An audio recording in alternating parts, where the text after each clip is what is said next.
প্রচন্ড পরিমাণ ঢেউ এখানে চাইছিল, তারপরও আমি তাদের সাথে দেখা করবই। আপনারা দেখতেই পাচ্ছেন কি পরিমাণ ঢেউ আসছে।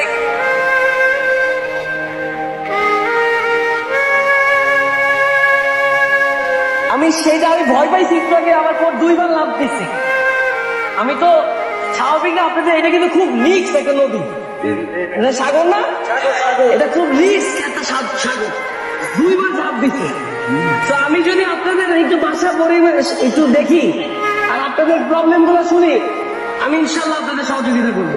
আল্লাহ বললেন, আল্লাহর উপর ভরসা আছে, আল্লাহর উপর ভরসা আছে, আল্লাহ উপরে ভরসা আছে দেখে একটা উচিলা পাঠাইছে আল্লাহ।